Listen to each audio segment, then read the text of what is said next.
어하 우리 번님네야 우리 본향 찾아가세. 시원하죠? 네, 아유, 시원하게 좋습니다. 이게 저 이제 소설을 쓰다 보니까 이런 계곡 같은 데 이렇게 성지 와서 보고 이렇게 들으면 한 뭐 160년 전으로 들어간 느낌도 가끔 들거든요. 땀도 범벅이 되고 손도 적시고 이러지 않았을까. 밤길로 벌어졌잖아요, 밤길로. 하느님 백성이 기다리고 있다는 그 생각 때문에 그 생각을 갖고 계시니까 계속 걸을 수 있는 것 뿐이 아닌가 그러면. 예. 최양 신부님 걸음걸이에는 떠나온 교촌의 사람들 그리고 앞으로 만날 사람들이 늘 함께. 당인 사제로서의 소명의식도 참 컸지만 그게 우리 한국 사람의 그게 뼈까지 스며드는 그 정이 참 많으셨던 것 같아요. 정으로 말할 것 같으면 김대건 신부님의 서한보다 최양호 신부님의 서한에 정이 철철 넘쳐요. 몇 해까지 즐기우며 빈궁제와 만탄들 몇 해까지 근심하랴.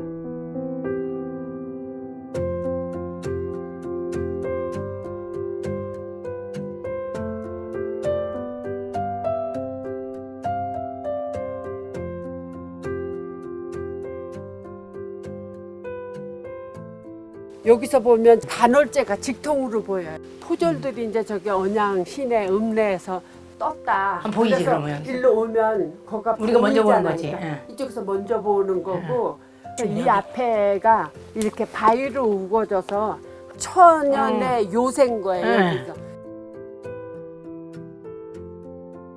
최영업 신부님의 마지막 편지를 이제 중림굴에서 쓰신 거잖아요. 지금 상황이 경신박해 때문에 많이 어려운데 12년 동안 전국을 누비고 다니셨는데 지금은 맨 끝까지 몰려왔는데 더 이상 당신이 갈 데도 없고 이게 마지막인 것 같다. 마지막 4개월을 이제 정리하셨을 거라고 생각이 돼요.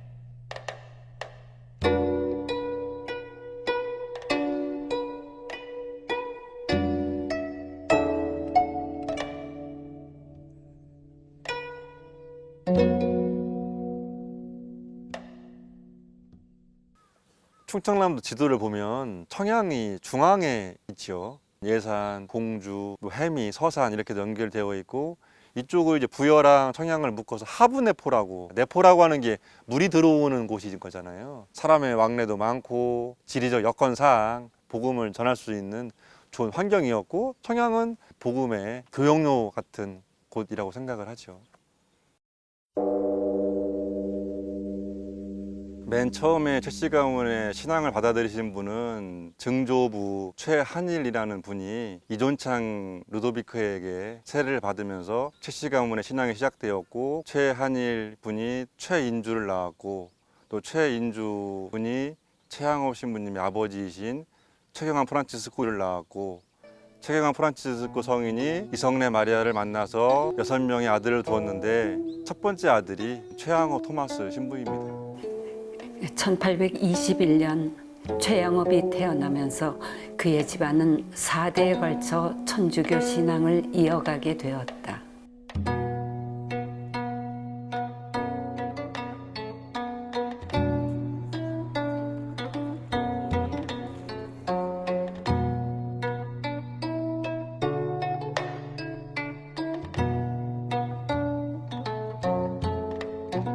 최경환 성인은 성격이 굉장히 정직하고 순박했던 성격이고 3살이 많았던 이성래 마리아는 꽤 씩씩하고 담대했던 성격이라고 합니다. 근데 두 분의 공통점은 화목을 항상 강조를 했어요. 부모님께 효도하고 형제들과 화목하고 이웃들과 다투지 말고 이거를 항상 가정의 큰 가훈으로 그렇게 삼으셨죠. 최경환 성인도 약자에 대한 마음이 많았습니다. 이제 시장에 가서 감 같은 것들을 고르면 흠이 있는 것도 있는데 그런 것부터 먼저 이렇게 사서 집에 오면 왜 좋은 게 많은데 이런 걸 사오냐고 그러고 이런 것들을 사준 사람이 없으면 이것을 파는 분들은 어떻게 하냐 이렇게 얘기를 했고 최양업 신부님도 장남으로서 그 아버지의 모습을 가장 많이 봤겠죠. 신부님 성가정의 그 스토리를 생각해 보면 부모로서 제 신앙의 그 방향을 바로 잡을 계기가 되고 그럴 때가 있어요. 최경환 프란치스코, 저한테는 이제 고조 할아버지죠. 하느님 사랑 안에서, 부모의 사랑 안에서 크면은 성품이 나쁘게 될 수가 없지요. 제가 언젠가 한 번은 학교에 갔다 와서 잠이 들었죠. 두 분이 같이 이렇게 기도를 하는, 저녁 기도를 하는 그것 때문에 내가 이제 잠을 깼어요. 그래서 나도 벌떡 일어나서 같이 그 기도를 하고 왜 나를 안 깨웠냐. 저도 그렇고 최양업 신부님도 그렇고 부모님들이 신앙생활 하는 거를 직접 보고 함께 체험하고 함께 기도하고 했던 거죠. 그런 걸 가지고 우리는 부모의 신앙을 먹고 자랐다.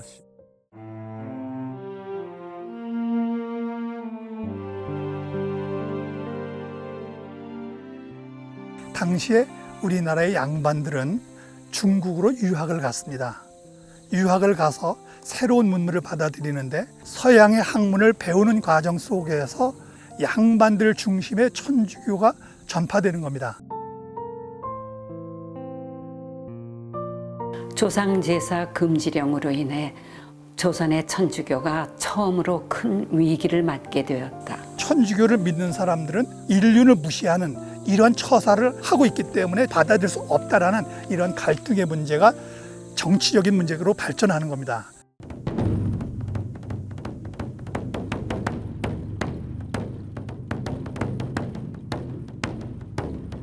조선의 교회 지도자들도 대부분 박해에서 다 돌아가셨죠.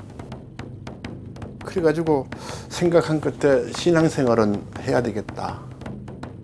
박해를 피해서 어디로 갔냐면 인적이 드물고 사람 눈을 피할 수 있는 깊은 산속으로 숨어드는 거죠. 자기들이 모여서 형성한 교우촌에서 신앙생활을 하면서 살기 시작하죠. 전 세계에서도 큰 유래를 찾아볼 수 없을 정도로 이 교우촌 형성 시기라고 보면 좋을 것 같습니다.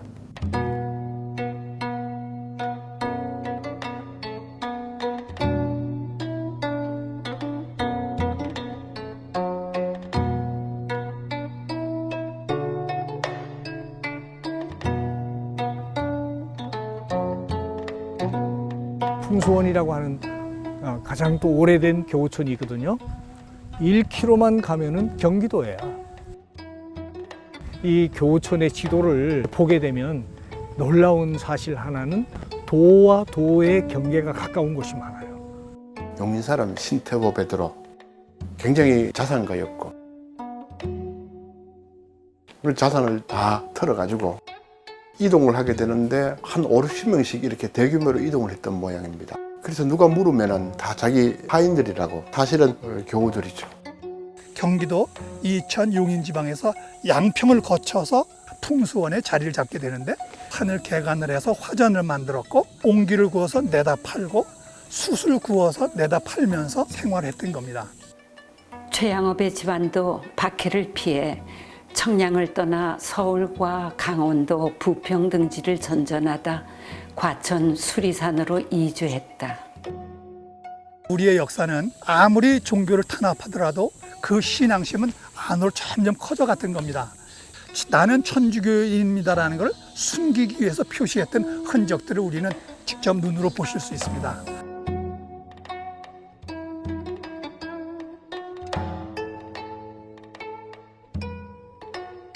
(1801년) 조선의 첫 외국인 사제 주문모 신부가 순교하자 방인 사제의 필요성을 절감하고 사제 교육에 나섰다. 제일 먼저 선발된 최양업 토마스는 최방제 김대건과 함께 신학생으로서 지켜야 할 본분에 대해 서약하고 마카오로 유학길을 떠났다. 나와 조선 부교지의 나의 후계자들은 장성들에게 약속합니까? 예, 약속합니다. 1836년 12월 서울에서 출발해 변문 중국 대륙을 거쳐 다음해 6월에 마카오에 도착했다. 말이 그렇지 6개월 동안을 그 16살밖에 안 된 어린 소년들이 걸어가서 공부를 한다는 게 상상이나 할 수 있는 일이겠냐 생각할 수 있는 건데, 근데 그것을 이루어냈다. 키만 좀 작았지 건강 훨씬 앞섰고요. 공부 훨씬 잘하셨어요. 신학생으로 선서한 것도 최양호 신부님이 한 5개월 빨라요. 안녕하세요, 신부님. 네. 환영합니다. 네. 저는 파리 만창교회 신부이잖아요. 한국 밖에 때 선교하신 우리 선배들입니다. 그 당시에 마카오의 서양 모든 문물이 여기 들어왔잖아요. 최양업 유학생이 마카오 갔을 때 받았을 그 충격은 아주 대단히 컸을 겁니다. 언어, 불어, 라틴어, 음식도 쉽지 않을 텐데요. 성적은 아주 똑똑하고 성품은 겸손하고 온유하고 그리고 강인했습니다. 왜냐하면 강해야 이길 수 있잖아요. 스승 신부님들이 지켜봐주고 자기 삶을 이야기하고 나눌 수 있고 훌륭한 아버지요, 형님이요, 스승이요, 그런 역할을 했어요. 그러니까 그분들이 있기 때문에 길잡이가 되는 거야.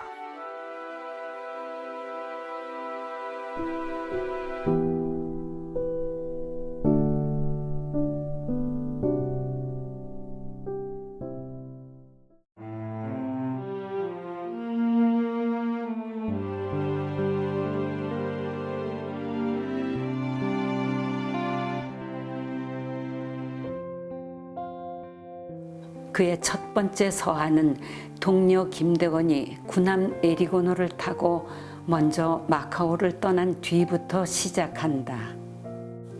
모든 사람들이 저에게서 떠나고 저희 유일한 동료 안드레아와 떨어져 있는 저는 작은 방의 외톨이로 남아 있습니다만 하느님과 함께 있기가 소원입니다. 김대건을 뒤따라 떠난 최양업의 첫 번째 귀국길 탐색 여정은 아쉽게도 백화점에서 중단되고 말았다. 그리고 1846년 2차례에 걸친 귀국 시도 역시 병호 박해로 인해 국경 감시가 엄중해진 탓에 실패하고 말았다.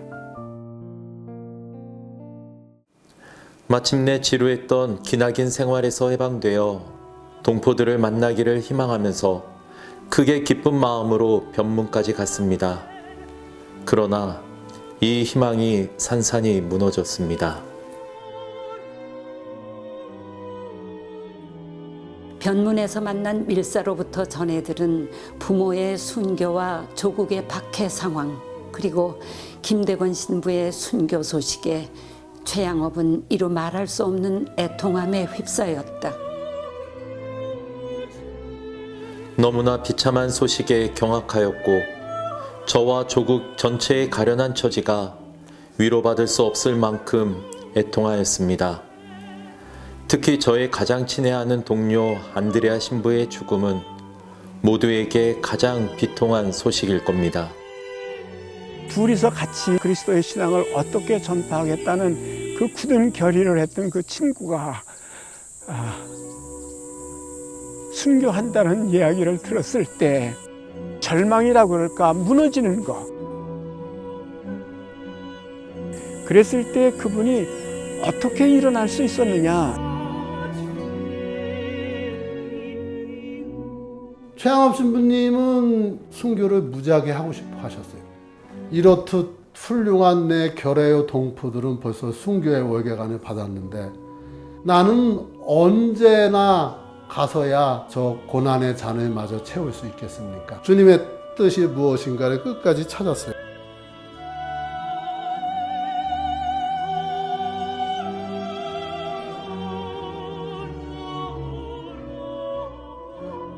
그 양반이 기도하는 게 그거야. 이렇게 천한 것 아버지의 뜻대로 사용할 수 있으면은 저는 그것으로 이렇게 족하다.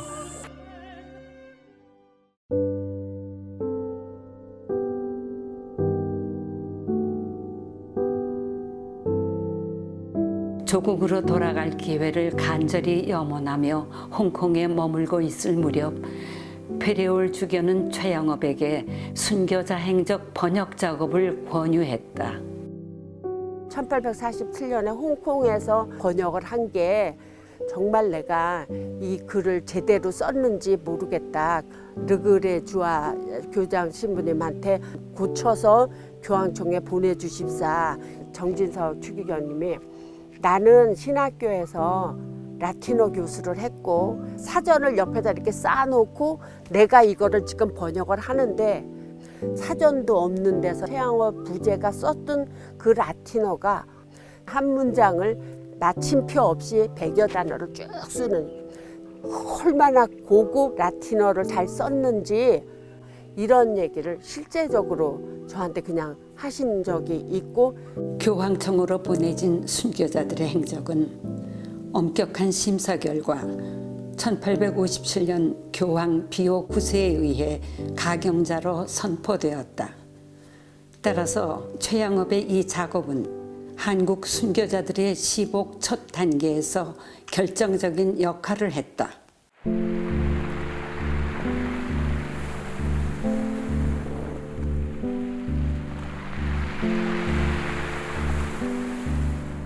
하루하루 프랑스 배를 기다리며 조선에 들어가는 길을 다시 찾아보려 합니다. 이번만은 다행히 성공하여 조선에 무사히 도착할 수 있기를 바랍니다.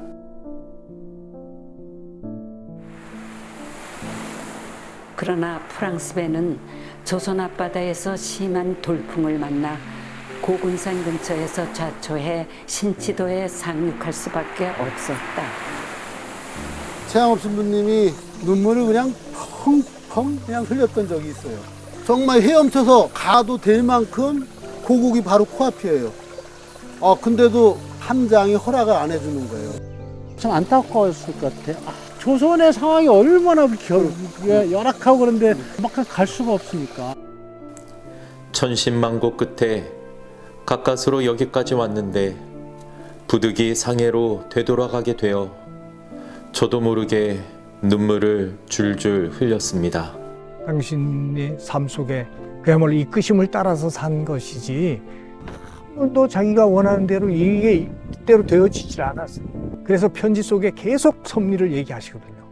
절대적으로 하느님께 의탁할 수밖에 없어요. 우리는 아직도 희망을 잃지 않고 아직도 낙담하지 않습니다.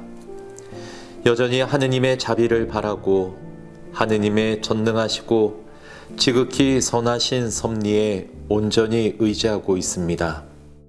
최양업 신부님의 현지에서 제일 많이 나오는 표현 중에 하나가 자비로우신 하느님 아버지. 그런데 최양업의 현실은 어땠느냐? 무자비했어요. 자기가 믿는 하느님은 자비로우신 분인데 실제 현실은 무자비하니까 최양업은 어떻게 극복을 하느냐, 어떻게 승화시키느냐. 여기 무자비한 만큼 반드시 조금 후에는 훨씬 더 좋은 것을 주실 것이다. 끝까지 믿으셨기 때문에 어떤 상황에서든지 마음의 평화를 잃지 않고 온유하셨던 거예요.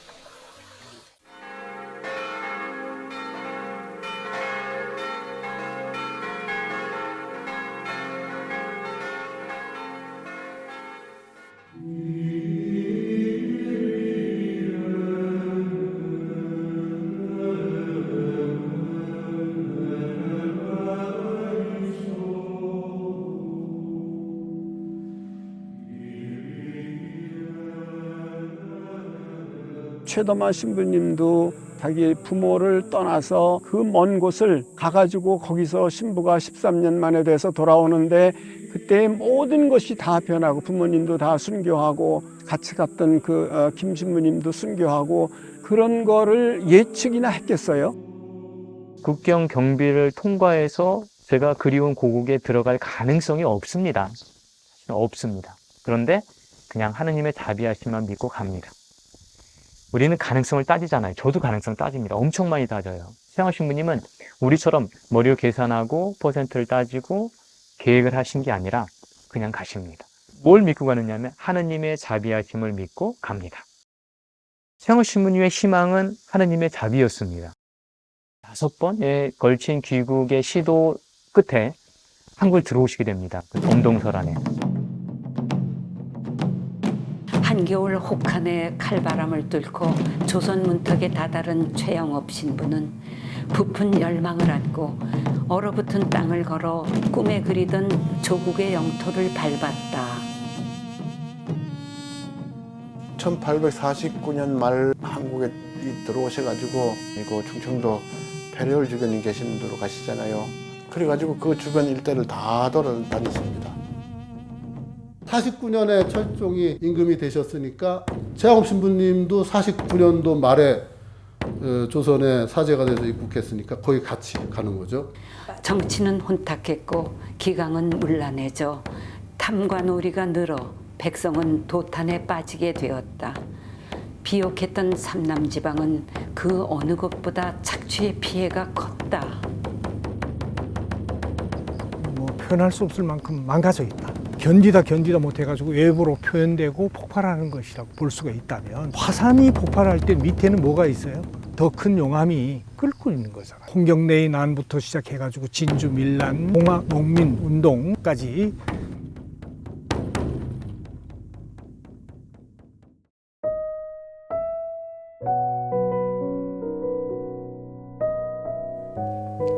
입국 후 최양업 신부를 만난 신자들의 마음은 뜨거웠다. 첫 번째 사제인 김대건 신부가 불과 1년 남짓 사목 활동을 하다가 순교한 지 4년이나 흐른 뒤에 맞이한 방인 사제였기 때문이다. 드디어 그렇게도 오랫동안 소망하던 때가 왔습니다. 그다지도 보고 싶었던 저의 형제들에 대해 서한을 드릴 수 있게 되었습니다. 가능하면은 눈에 띄지 않고 교우들에게 피해를 주지 않기 위해서 해가 빠지면은 교우촌에 들어갑니다. 따로따로 살고 있는 교우촌의 교우들을 다 불러 모아가지고 성사 보고 미사 집전하고 성체 모시고 새벽달기 울면은 나옵니다. 도둑 고양이 같다고 생각할 수 있을 만큼 몰래 밤중에 숨어들어서 신자들을 만나고 우리가 어떤 교우촌에 도착하면 남녀노소 구별 없이 모두 새 옷으로 갈아입고서 인사를 드리겠다고 한꺼번에 몰려옵니다. 교우촌을 떠날 때에는 전체가 울음바다가 되고 탄식 소리로 진동합니다.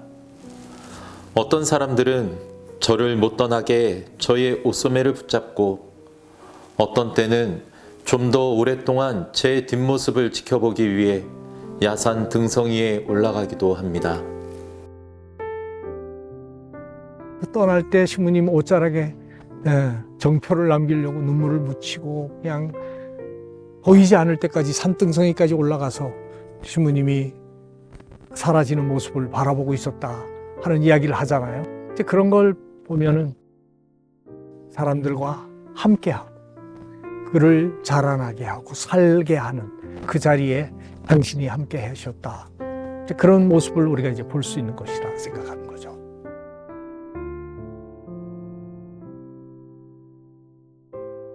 신자들은 모두 경작할 수 없는 험악한 산속에서 살아갑니다. 저는 교우촌을 두루 순회하는 중에 지독한 가난에 찌든 사람들의 비참하고 궁핍한 처지를 자주 목격하게 됩니다. 저들은 포악한 조정의 모진 학정 아래 온갖 종류의 가렴주구에 시달리며 도저히 헤어날 수 없는 비참한 공경에 빠져 아주 조그마한 자유조차 없습니다. 유학 갔다 온 사제의 눈에 그대로 엑스레이처럼 조선 후기가 그대로 다 드러나는 거예요. 정말 가난한 사람들, 그 사람들이 당시에는 신자들이야. 숨어서 그야말로 좋은 목표로 연명하면서 언제 붙들려가야 될지 모르고 그들이 받고 있는 고통을, 아픔을 아무도 몰라주는 줄 알았는데 최영업 신부님은 그 신자들의 그런 약하고 아픈 여린 모습을 다 보아주고 계셨다.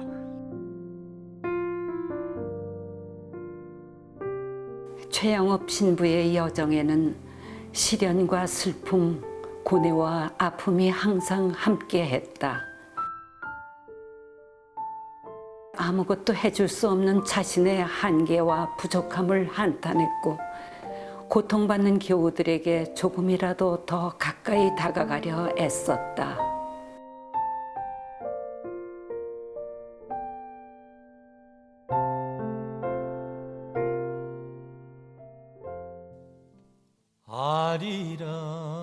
유교 사회인 조선에서는 남녀 칠세 부동석이 강요되던 시대였다.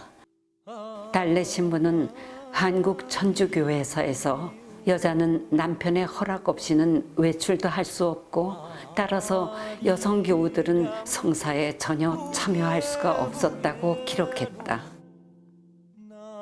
그래서인지 7번째 서한에는 여성 신자들의 얘기가 줄곧 등장한다. 그 7번째 편지에 보면 안나라고 되는 사람의 영혼 구령을 위해서 집에 들어가서 강복을 주고 나오시는 그 마음.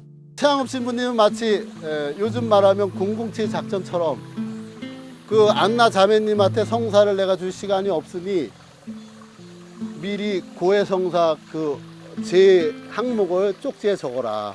그 다음날 최영업 신부님은 다시 그 그늘에 쉬어가는 객처럼 이렇게 앉아있고 정탐자가 가서 쪽지를 받아와요. 그리고 지금 집안에는 아이들밖에 없다는 얘기를 해요. 그래서 최영업 신부님은 재빨리 뛰어가서 타재경만 이어주고 성체를 영해주고 도망치면서 하느님 감사합니다 하면서 최상의 감사를 드렸다는 걸 정으로밖에 풀 수가 없을 것 같아요.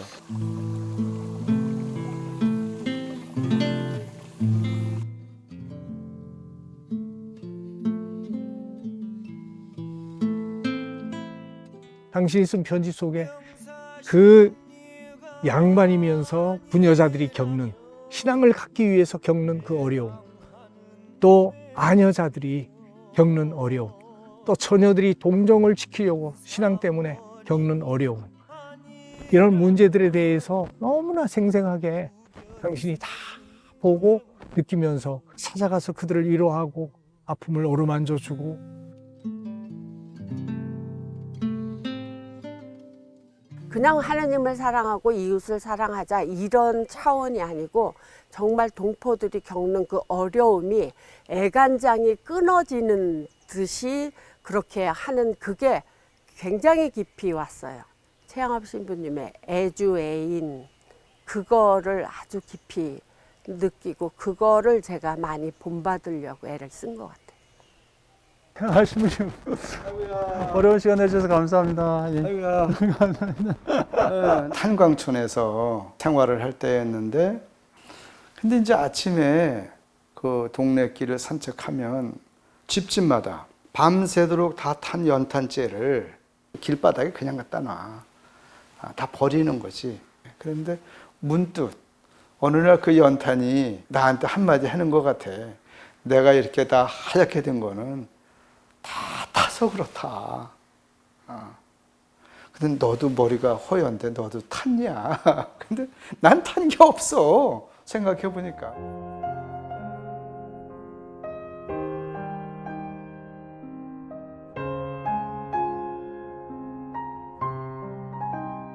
너처럼 다 타야 되는 것인데 나는 그냥 너를 닮으려면 나는 아직도 멀었다.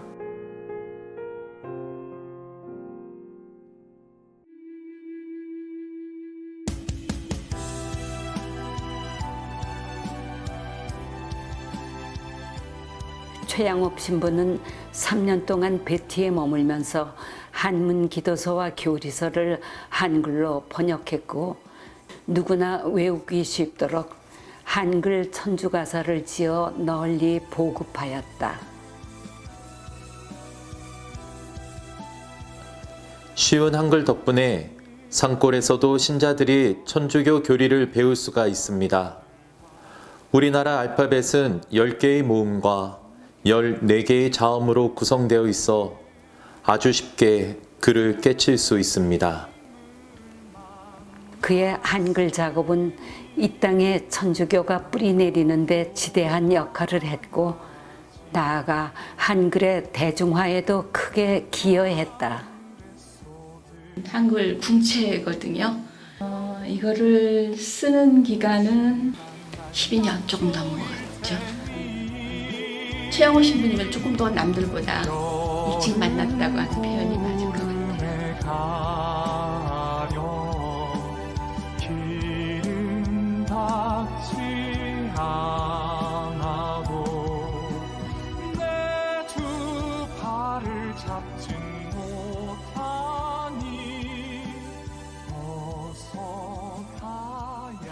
원래 천주교는 시작이 다산 정약교 이런 네, 이벽집 이런 데서부터 지금으로 말하면 카이스트 집안 그런 명문 대가로부터 시작됐는데 기해박해 이후로 전부 다 산속으로 다 도망갔어요. 산속에 뭐 선생님이 있나 한문책이 있나 서당이 있나 그리고 성경이 있나 교리서가 있나 무학 문맹자 투성이에요. 이게 계속 걸으면서 막 이렇게 물장난하면서도 이거 어떻게 좋은 방법 없을까? 그렇지, 우리나라에 가사가 있지. 그러면 최양업 신부님이 이제 신자들을 사랑하는 그게 넘쳤으니까 이게 필요가 발명품을 만든 거잖아요. 사실은 그냥 우리가 외우는 것보다도 노래로 외우는 게 잘 외워지잖아요. 그 하다 보니까 그냥 내게 돼버립니다. 마지막 편지에도 보면 이 둘레에 내가 하고 있는 예비자가 1000명이다 이렇게 나오거든요. 요새같이 마이크 들고 설명할 때가 아니잖아요. 할머니서부터 아이들까지 귀동냥으로 입동냥으로 글자를 몰라도 들어가지고 알고 어려운 온갖 황폐한 신앙생활을 하는 그 신자들을 어떻게든지 좀 한 자리라도 좀 더 가르쳐주고 싶어서 당신도 느끼기 한 1, 2년 후에 보니까 교촌의 할머니들도 다 그거를 노래하고 계신 거예요. 진천 베티 거기 할머니들이 외우는 걸 봤어요. 신자들을 복음 안에서 살 수 있게 끌어들이는 게 굉장히 좀 탁월하셨다는 그런 생각이 들어요. 문학적인 소질은 타고났다라고 봐요. 우리나라 국문학사적으로 봐도 정말 아주 대단한 보고죠.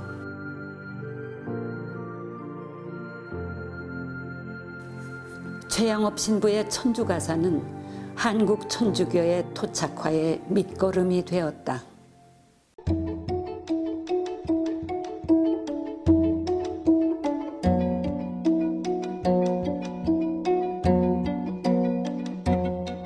여기 백곡 일대에 신자가 사는 골짜기가 엄청 많아요. 노인들이 그 얘기를 하시더라고. 5대를 내려가시니까 최양업 신부님 같이 계셨고 한국에서 둘째로 나신 신부님이 거기 가서 거처하시고 신학교도 건립하셔서 두 분을 뭐 외국으로 보냈다고 그런 얘기를 하시더라고.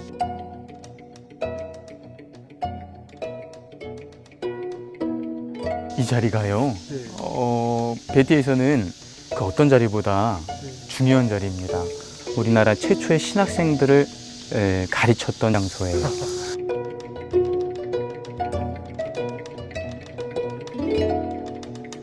당신이 그 교우촌을 찾아갈 때마다 막 정말 조금이라도 더 오래 있고 싶어 하고 떠날 때 막 옷깃을 붙잡고 눈물을 흘리고 막 안 가시면 안 돼요라고 매달리는 그 신자들이 얼마나 눈에 밟히셨겠어요. 혼자만의 방인사제였으니까 신학생 양성에 그토록 애를 쓰셨던 거라고 생각이 들어요. 아, 신부님 직접 포크레인을 하시네요. 반갑습니다. 최양호 신부님께서 사실 베티에서 신학생들을 가르쳤었어요. 그 신학생 중에 하나가 우리 김사도요한인데 그 김사도요한을 말레이시아 페낭으로 보낸 거거든요. 김사도요한에 대한 성품에 대해서 지도 교수님에게 이렇게 라틴어 원문으로 이렇게 써놓은 게 있어요. 한 문장이.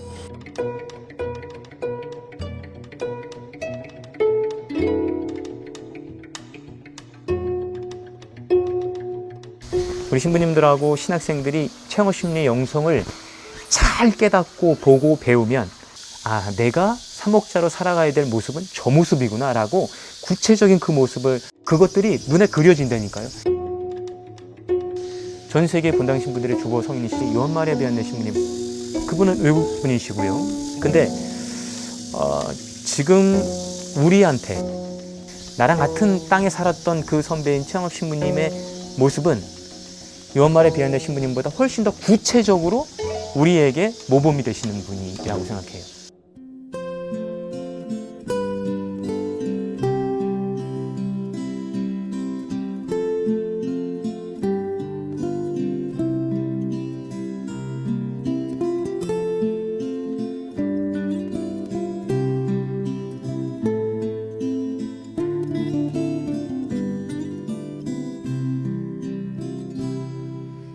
당신이 걸으신 십자가의 길, 말 없는 어린 양처럼 걸어가신 길, 외로이 걸으신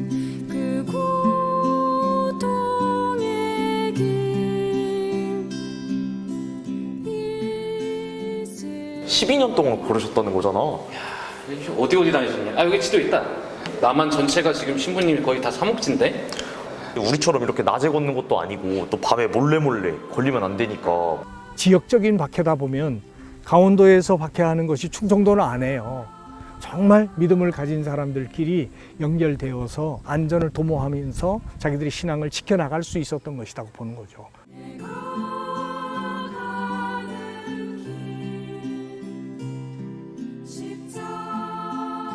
서양 선교사들이 선뜻 가기 힘든 험준하고 외진 곳도 마다하지 않고 끊임없이 교우천을 찾아다닌 흔적을 다음과 같은 서안에서 엿볼 수 있다. 사흘길을 걸어 도착한 교우촌은 조선의 알프스라 말할 정도로 아주 높은 산꼭대기에 위치한 만산이라는 곳입니다. 국도 새벽에 집을 떠나 40여 킬로를 오던 가족 일행이 불량배의 공격을 받고 구사일생으로 저녁 나절에야 공소집에 도착하였습니다. 제가 그들의 얼굴을 보고 얼마나 하느님께 가장 깊은 감사를 드렸겠는지를 상상해 보십시오.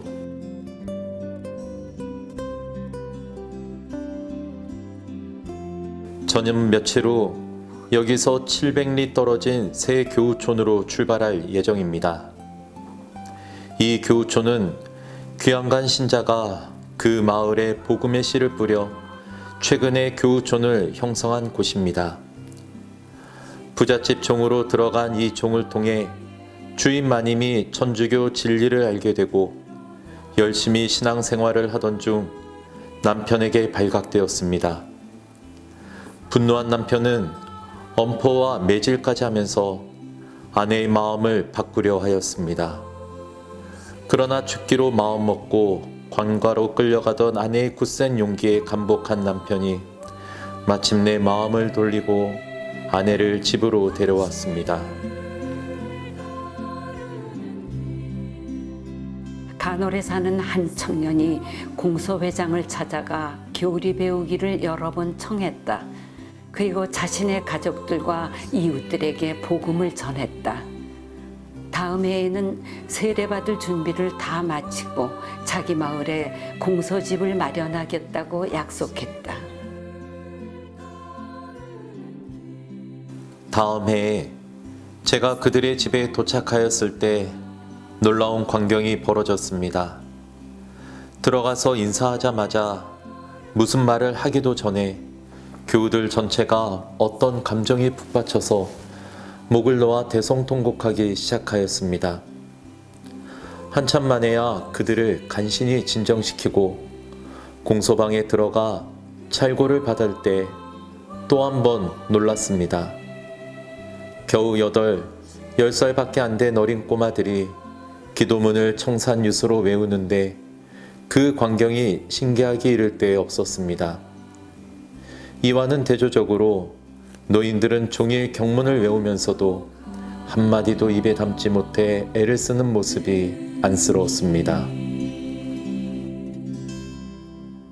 당신 편지에도 나오듯이 조선 사람이 아니면 갈 수가 없는 곳이 너무 많아. 그런 교촌이. 호졸들이 들이닥치든지 그 외교인들이 들이닥쳐가지고 도망치듯이 나가야 되는 상황도 생겼으니까. 그래도 깜깜해서 보이지 않아서 그것을 다행으로 생각하고 감사하게 생각하면서 그 길을 가는. 우리나라의 정말 황폐한 그 교회 사정 속에서 실제로 127개 공소를 그렇게 다니는 그 마음도 서양 신부님도 갈 수 없고 그 산속에 한두 집이 있어도 100리 200리를 걸어가셨거든요. 위험을 무릅쓰고 신부님 한번 보려고 쫓아 나오고, 그다음에 오면 정말 온 마을이 다 환영하고, 당신 떠나실 땐 눈물 짓고 그런 신자들 보면서 성신님이 힘을 얻으셨던 거예요. 신자들의 열심을 보고 신부님이 힘을 얻었고, 그 힘으로 신자들 찾아가셨고, 그렇기 때문이거든요. 그러니까 상호간에 어떤 그 애정이 너무 끈끈했던 거죠. 그런 신자들을 나버려 두고 당신이 어떻게, 당신 마음 같아서는 빨리 그냥 죽고 싶었을 거예요. 그렇기 때문에 그걸 견뎌내는 그야말로 어머니 같은 사랑이 당신에게서 교우들에게로, 또 이 조선 백성들에게로, 가난하고 약한 서민들, 여인들에게로, 그러니까 물감을 떨어뜨리면 퍼져나가듯이 퍼져나가고 간다.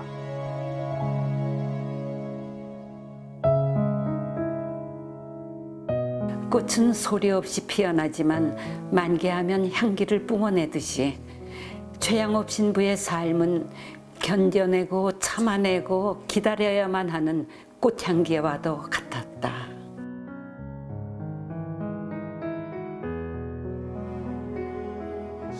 인간이 언제 가장 행복할까요? 아마도 내가 사랑받고 있다고 느낄 때 가장 행복하지 않을까요?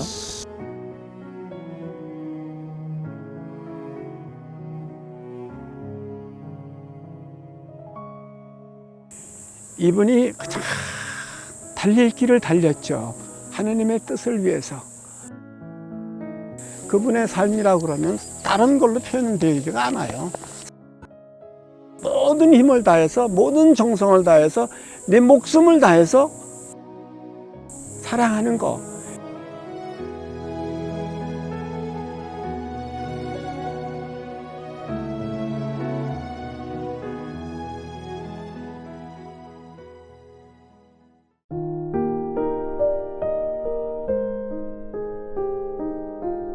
고등학교 때 제가 방학하고 집에 왔는데 아버지가 소르다가 밭을 가시더라고.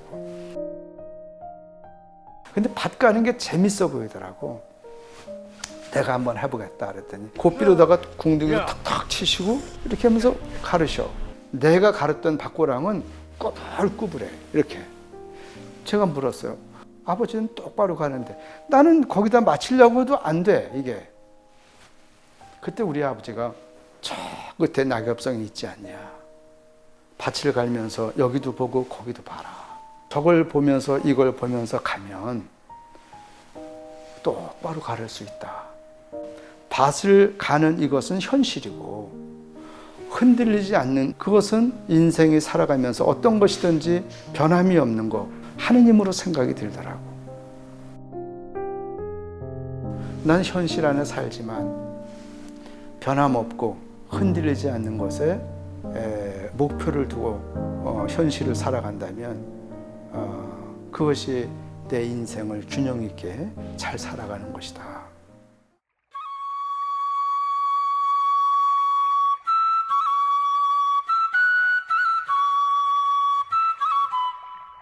그 양옆으로 알프스 같은 산들이 삐쭉삐쭉 솟아나 있고 그 산 자락마다 들어가 보면 다 교우들이 둥지를 틀고 신앙생활을 하고 있죠.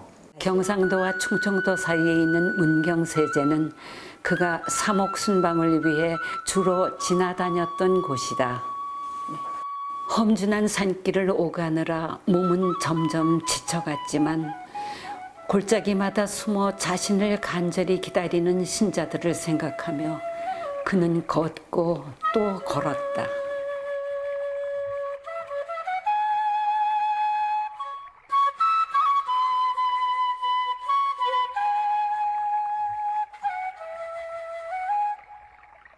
걸어 내려오시다가 들어가가지고 또 신자들을 만나고 다시 또 영남제로 나오시고 조선인이기 때문에 가능한 것이죠.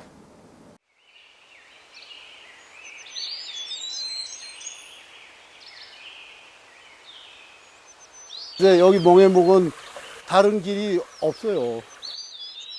요 길로 해가지고 이제 상주로 넘어가가지고 몽해묵에서 대기하다가 영남 지방을 이제 도는 거죠.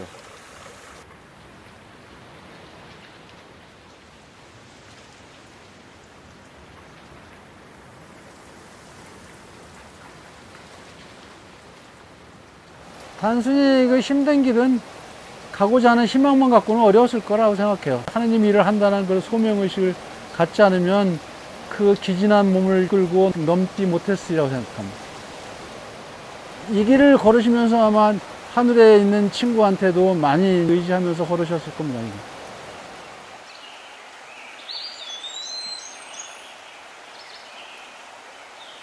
와, 그 옛날 체험하신 분 생각하면 힘들다고 얘기할 수도 없고 그냥 그때 생각하면서 묵묵히 여기까지 걸어왔네.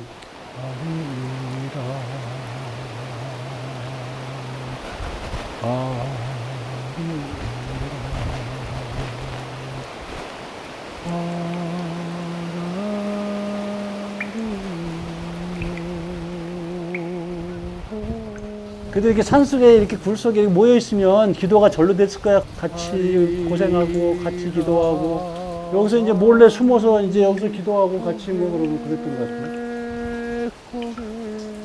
그래도 사람들이 대단해. 여기까지 들어와서 이렇게 또 이렇게 십자가도 놓고 성모상도 놔놓고 초도 있고 기도할 수 있게 이런 것도 다 방석도 마련해고 그랬네요.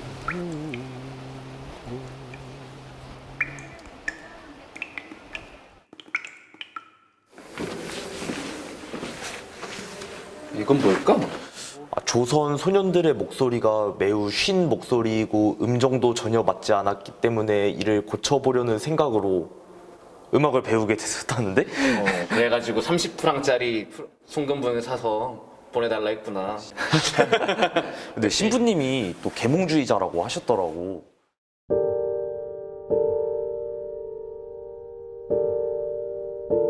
천주교가 만민평등, 미신타파, 계몽사상 이런 걸 들어왔을 때 굉장히 큰 사건이었습니다. 이것은 만민이 평등하다는 거예요. 양반들이 볼 때는 아주 위험한 집단이었지만 백성의 입장으로 봤을 때는 이것은 뭐 강렬한 빛이었어요. 현재 조선의 양반 제도는 비참한 백성들을 더욱 비참해지도록 내리누르는 사회구조입니다. 사람을 등용할 때 출생 성분을 따지지 않고 재능과 인격만 평가하여 등용한다면 고질적인 신분 차별은 저절로 쉽게 시정될 수 있습니다. 양반 제도를 폐지해야 된다. 정말 처음으로 우리나라에서 공개적으로 부르짖는 최영업 신부님이 이 땅에서 하신 일이 바로 그거라는 거죠. 자유에 대해서, 평등에 대해서, 인권에 대해서 얘기를 해요. 그 조선사회에 누가 인권을 얘기해요? 아무도 없었어요. 도대체 다른 나라는 인종이 달라서 노비를 팔아먹는다고 치자. 근데 조선은 똑같은 민족끼리 물건이에요, 물건. 예를 들어서 여자종이 쌍둥이를 낳으면 제일 기뻐하는 사람이 누구냐? 그 집 양반이에요. 재산 증식이 2배로 됐다고. 절대 일하지 않으면서도 먹고 사는 재주가 있는 사람들이 양반이거든요. 그게 뭐겠습니까? 수탈이지. 등쳐먹고 막 협박하고. 그런 거를 아주 적나라하게 쓰셨죠. 그 동시대의 사람들 속에서 이런 신분 계급제에 의해서 차별받는 사람을 평등하게 사람답게 살아갈 수 있도록 이끌어주신 분은 최영업 신부입니다. 어떻게 보면 조선시대의 최고의 선견자예요. 한국 교회에 당을 만들어 놓고 그렇게 열심히 하고도 그게 드러나지가 않았다. 그런데 그런 얘기는 우리가 할 수 있는 것이 아니라는 생각이 들어가요. 왜냐 그러면 진정으로 주인 모습이고 정말 하느님의 끝뜻을 하느님의 사랑 안에서 이렇게 실현하는 사람들을 어떻게 우리가 세상적으로 그걸 이야기하고 평가를 할 수 있겠느냐.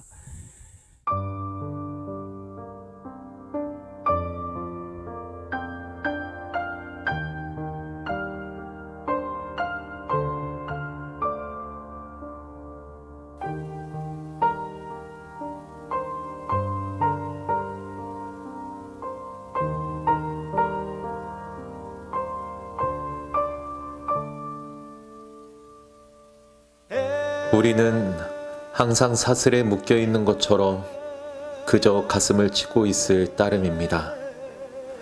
저 혼자 다니기에는 너무 허약하여 하루에 고작 40리밖에 못 걷습니다. 옛 청춘의 활기를 몽땅 잃어버린 것 같습니다.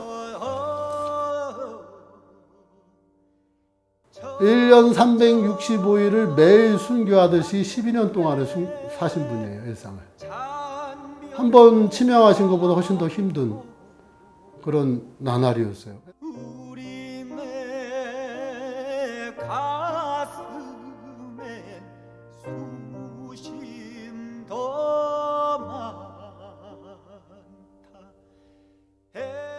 박해시대라면 자기 목숨을 바치는 증언을 해야 되지만 지금 박해시대는 아니니까 상황이 바뀌었어요.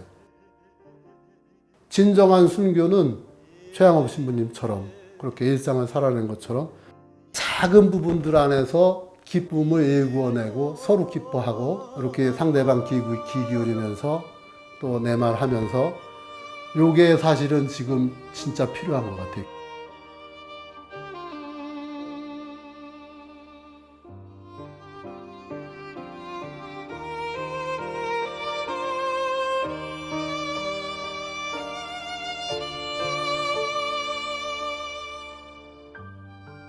이 경신박해는 1859년에서 60년 사이에 규모로 봐서는 전국 규모인데요. 실제로는 경상도 남부지방, 그러니까 울산, 원양 여기하고 또 이쪽 북부지방 충청도 일부하고 거기서 일어난 박해가 경신박해입니다.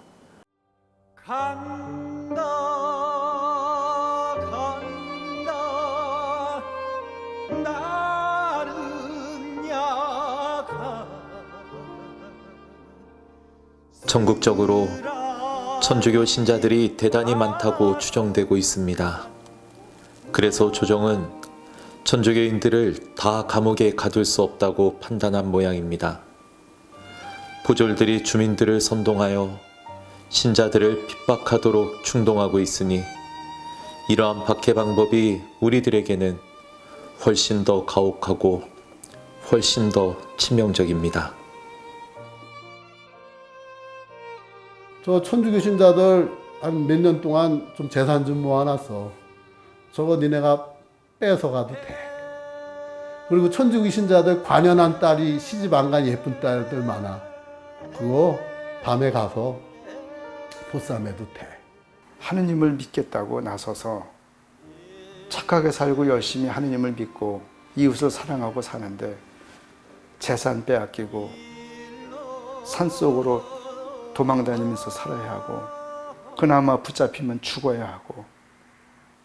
그러니까 포졸들도 신자 하나를 발견해서 잡으면 포상금도 받으니까 더 열심히 잡으려고 쫓아다녔던 거고, 또 이 오가작동법을 써서 이웃의 천주교 신자가 발견이 되면 그 사람의 재산을 나누어 가질 수 있으니까 더 열심히 이놈이 천주교 신자는 아닌가, 또 이놈 때문에 우리가 몽땅 다 벌을 받는 건 아닌가. 지구전으로 가면서 말라 죽이는 작전으로 가니까 박해의 가해자가 포졸이 아니라 가장 옆에서 몇 년 동안 친하게 지냈던 외교인이 된다. 왜 하느님을 믿고 착하게 사는 이 교우들에게 이러한 아픔을 주십니까? 하고 원망이라도 나는 날마다 했을 것 같아. 그런데 최영업 신부님은 그러한 모든 시련이 다 우리를 단련시키는 거다.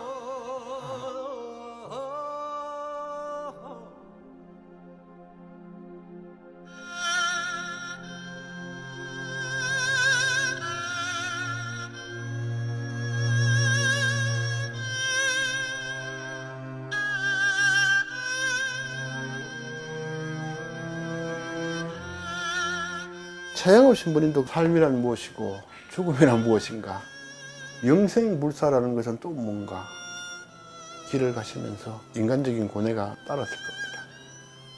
혼자 속 끓이고 다시 일어나서 또 가고. 그분의 삶 속에 누가 있냐 하면 아버지 어머니가 있어요. 그리고 가장 절친했던 김대건 신부님의 순교가 있어요. 당신만 혼자 살아라. 주변에 그야말로 잘 알고 친했고 가깝고 그랬던 사람은 다 떠나갑니다. 지금 자기가 겪는 고통이라고 하더라도 그거는 이거에 비하면 아무것도 아니다. 자기는 그분들이 간 길을 따라갈 수 있는 어떤 공적도 자기는 세우지를 못했고, 그랬으니까 아주 그 비천한 자기의 모습, 그런 모습을 자기가 이렇게 고백을 하잖아요. 홀로 거기에서 어떤 그 어둠에 갇혀서 그 절망 속에서 이렇게 그 눈을 들어서 하느님을 외쳤을 때 그 모습, 이렇게 가끔 저는 상상을 하거든요. 처음에는 나도 그거를 그 생각을 하지도 못했는데 이게 편지 보고 저는 울면서, 정말로 울면서 그 생각을 했어요. 어디에서 이분은 이걸 받았을까? 붙잡을 게 없었어요. 하느님 말고는. 그러니까 죽음조차도 이제 두렵지를 않아. 죽음을 바라볼 수 있는 것은 십자가거든. 김대건 신부님과 최영업 신부님 그리고 수많은 순교자들이 가졌던 신앙은 자기 십자가를 지지 않고는 절대로 그 영광에 이를 수가 없다. 십자가에 힘을 달라고, 그리고 십자가에 그 지혜를 달라고, 그거를 내 마음속에 달라고 이렇게 매달리고 기도하는 거 아니에요? 그랬을 때 그 십자가의 그 힘, 그것이 뭘까? 그리고 십자가의 그 지혜, 그것이 뭘까? 그 사랑을 위해서 치러야 하는 어떤 것, 져야 하는 어떤 것, 그것을 내가 받아들일 때, 이것을 해야지 할 때 그때의 힘뿐이 아니라 자유가 오고 거기서 기쁨이 오고 이렇게 그런 것이 아닐까.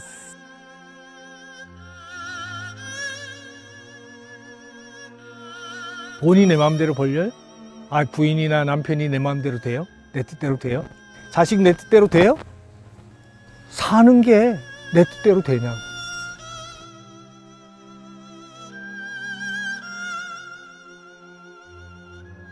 그러면 결론이 뭐예요? 내 뜻대로 되는 것은 없다는 얘기예요, 사는데.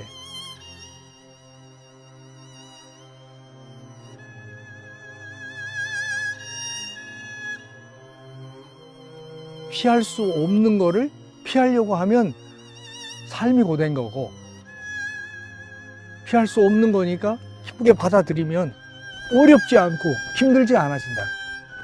삶의 비결이라는 게 그거예요. 죽으면 산다. 최 신부님은 그거에 대해서 완벽하게 체득을 하고 살았는데 우리는 그럴 수가 없다.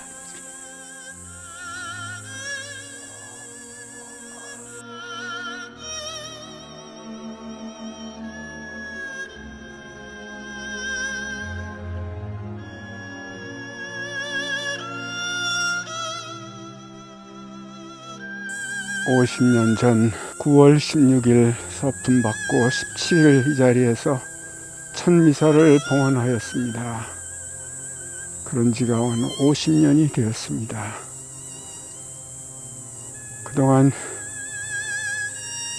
신부님이 살아가신 그 길을 노력을 했지만 전혀 근처에도 가서 닿지 못하는 50년을 다 보냈습니다.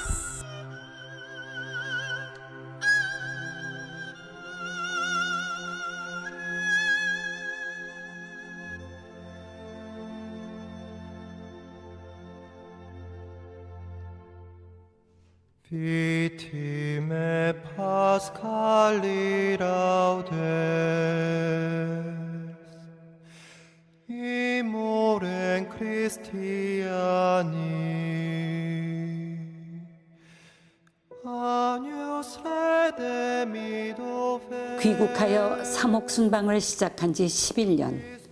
최영업 신부는 경신박해로 인해 중림굴에 은거해야만 했다.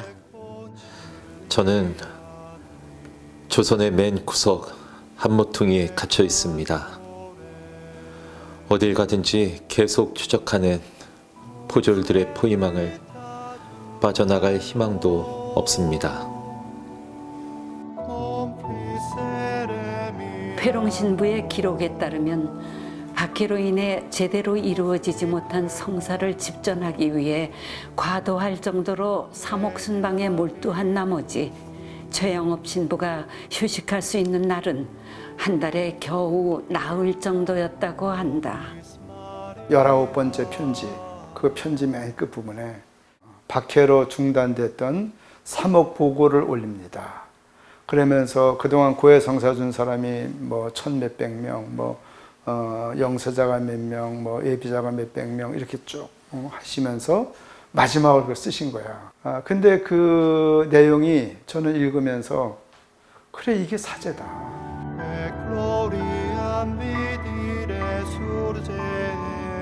경신박해에 대한 경과 보고서를 작성하고 그것을 주교님에게 보고하기 위해서 이제 올라오다가 평소에 많이 들렸던 문경의 주막집을 거의 체력적으로 바닥이 나고 면역력 떨어지고 음식도 변변찮고 장티푸스 병을 얻어가지고 최 신부님의 위독한 사실을 통보를 받고 도착해서 보니까 아무 의식도 없고 말씀도 못 하시는데 예수 마리아 하고 계속 부르고 계시더라고요.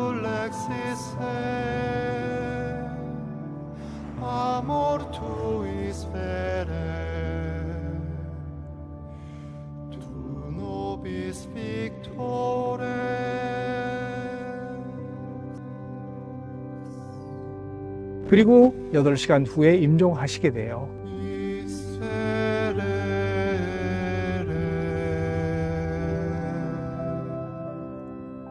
사랑이라고 그러면 사랑, 그리고 봉사라고 그러면 봉사. 맨 마지막까지 가다가 쓰러지는 거기. 그럴 때 어떤 기도를 했을까? 하느님, 여기까지입니까? 그랬을 거 아니야.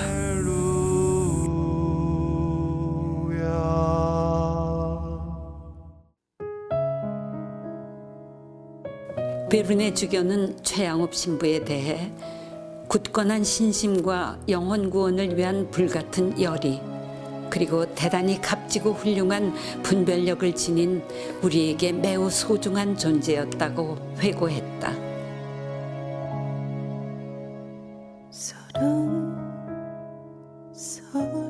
보이는 것과 보이지 않는 것, 보이지 않는 것이 보이는 것을 지탱해 주고 있어요.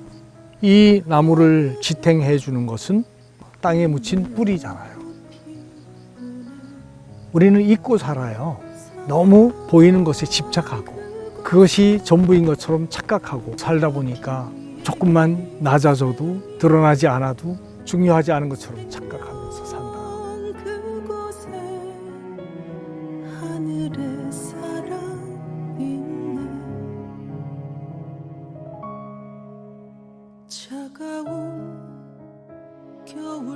일 1등만 한다고 칭찬 듣냐? 50등 하다가 25등 해도 칭찬 받을 만해. 일상생활 중에 아주 작은 부분들 안에서 기쁨을 일구어내고 서로 기뻐하고 활짝 웃으면서 행복하게 살았으면 좋겠어. 그러시는 것 같아요.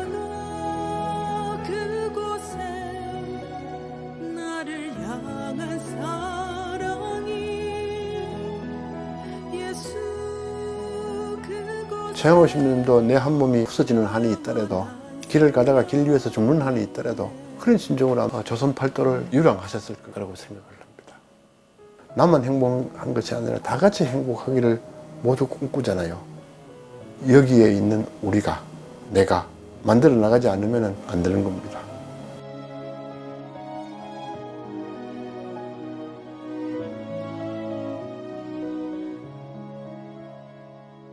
최양업 신부님 큰 모델 있잖아요.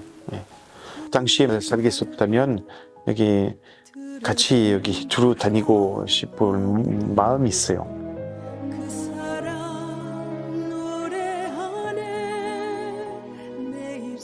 정말로 우리나라 사람들을 사랑했고 그 아픔을 공감해 주는 그래서 정말 착한 목자라고 저는 생각을 해요.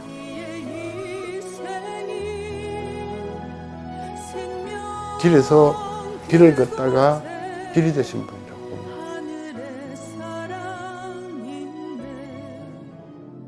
이렇듯 한풍진 세계 안거할 곳 아니로세 인간 영복 다 얻어도 대건아, 밀어붙여. 뒤는 내가 다 주워 담을게요. 김대건 신부님은 우리 한국교회 아버지 역할. 근데 우리 최양업 신부님은 정말 어머니처럼 끝까지 교회를 지키기 위해서 어떻게든지 살아남아서 하셨던 거 아닙니까? 우주간에 비껴서서 정이 뭐예요? 정이요? 정이 우리의 피와 같은 거지 우리가. 정이 무섭다 그러던데요? 사랑보다도 무섭다 그러던데요? 정이 뭔지는 모르겠는데 이 정이라는 것도 하느님 안에서 오가야지 끝까지 제대로 된 정이 오갈 수 있는 것 같아요. 아, 이렇게 물소리 듣고 그러니까 난 참 좋네요. 이게 살다 보면은 힘들 때가 많이 있는데 이렇게 앉아서 이 자연에서 그러니까 이게 바로 자연하고 내가 하나가 되는 것 같은 그런 느낌입니다.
주님 바라보